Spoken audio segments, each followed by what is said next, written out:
All right, back with the morning news feed. I'm Greg Bishop with Springfield's Morning News. 217-629-7970. I see chickens out there here at Riverton Ranch. They're up and alert, alive, and ready to start the day. I can't believe it's only Wednesday, though. I wish it was actually Friday. I got a big weekend, of course, with the Fat Ass 5K downtown Springfield. Still time, I'm sure, to get some tickets, but you got the street party Friday and then the race Saturday, so you can get all the details with the Fat Ass 5K. Just search that out, and huge event. It's going to be a good time, all for charity. But we've been talking about the issue of abortion and the leak from the U.S. Supreme Court that ultimately is leading to an investigation at the U.S. Supreme Court, possibly 63 potential leakers that they're going to be looking at. So we'll find out ultimately what happens there. But the politics of this obviously is an issue.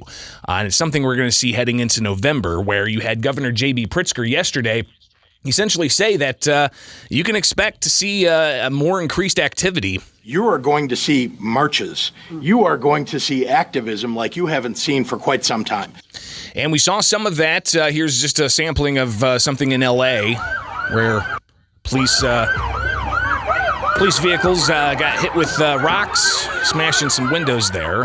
But we'll see what else opens up as far as the public dialogue here. But obviously, politics going to be a factor, and you've got the ongoing issues of the election, not just the June primary, which I think the issue of abortion is probably going to come up in there because we've got 6 Republicans vying for the Republican nomination to take on Governor J.B. Pritzker, but we don't necessarily know where everybody stands on this yet. So we'll get to that here in a moment. But first, a phone call at 217-629-7970. Good morning. You are on WMAY. What's up? Yeah, I mean, the governor might be right. There might be more protests like you'll never see, but the difference is that babies' lives matters. They don't burn down city blocks.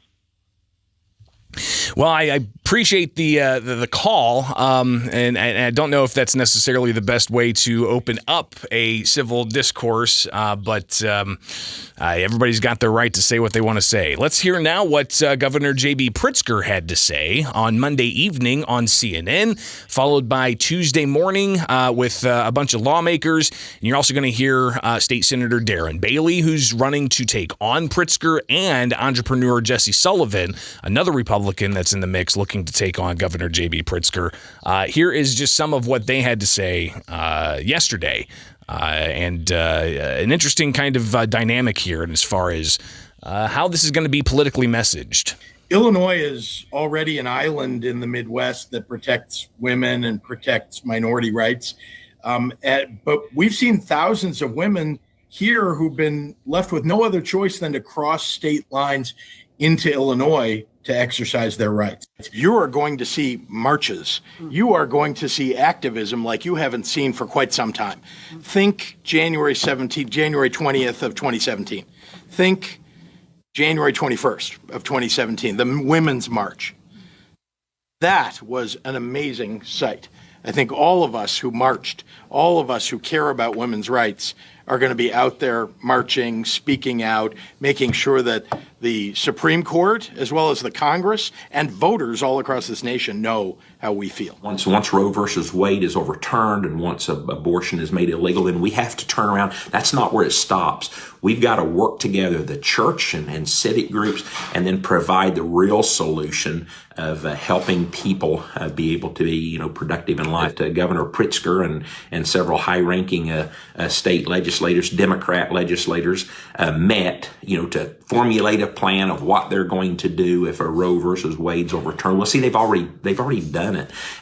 It's interesting that they can't get together and formulate a plan this quick on a budget or many of the other disastrous policies that they provoke, but they want to come together and try to figure out how they can continue to destroy life, how they can make Illinois the Mecca of the abortion capital of the world. They've already told us that. I think as soon as this court case of Roe versus Wade, Illinois is really the front lines of this decision, because if it goes back to the states, what's going to happen is Illinois is going to be the Midwest destination, abortion capital destination of the country.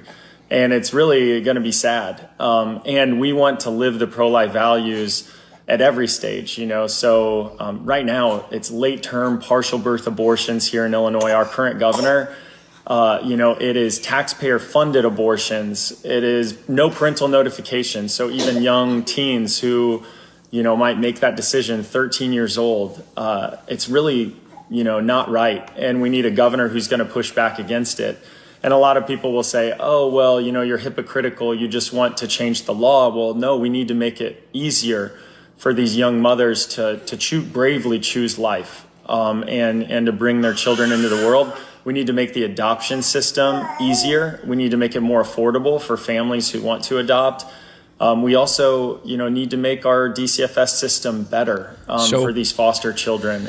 That's some of the candidates that are going to be on the primary ballot. Of course, the last two voices there, State Senator Darren Bailey and Republican entrepreneur Jesse Sullivan. Sullivan with his wife and newborn child. And he also talked about in that video yesterday about how they have adopted other children and been foster parents to other children, including teenagers, when they had young children themselves. And I would imagine that he said something like just being thrust into having to be a parent to a teenager while you're also, learning how to be a parent to toddlers. There's an interesting dynamic there. I can't even imagine. But you can hear some of the points there. Focus more on adoption, focus more on DCFS. But some of the policies that are already being talked about, at least from some state lawmakers, is to increase abortion access and to even increase what could be taxpayer funds to pay for people to travel to Illinois to get an abortion. And this is obviously not in place yet, but something that was floated yesterday as Illinois looks to be a place where there is legal, safe access to abortion.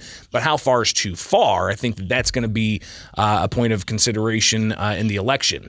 Now, we heard from two particular Republican candidates there. I did reach out to the Irvin campaign, the campaign of Aurora Mayor Richard Irvin. And they did not provide a statement on the leak of the decision from the U.S. Supreme Court. And it's indicated that they're going to wait until the final decision is released before they actually say something. But that opened up for some criticism from other Republicans. Gary Rabine, a businessman, he said, with the recent draft opinion leaked yesterday indicating the Supreme Court was going to strike down Roe v. Wade, Richard Irvin's been uncharacteristically silent.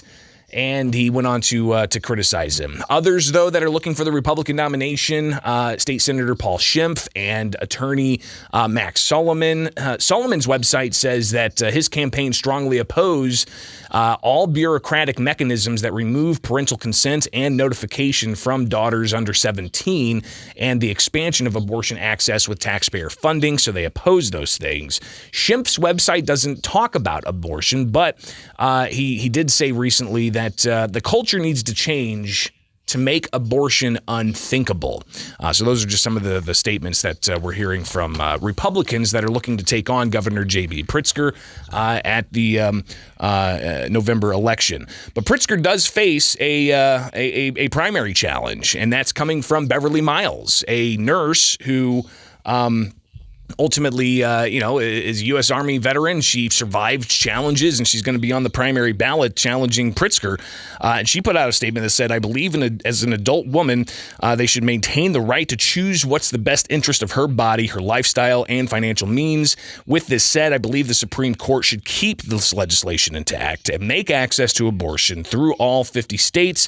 This will prevent states like Mississippi and Texas from pushing women to desperate measures that can ultimately result in death. So again, that's the statement from Beverly Miles looking to challenge Governor J.B. Pritzker in the June 28th primary. This will be a pretty sticking point in the political conversation heading into June. So that's just some of the review of the politics that we saw over the past 24 hours concerning abortion in the state of Illinois and the U.S. Supreme Court decision that could put the issue back into the hands of the state.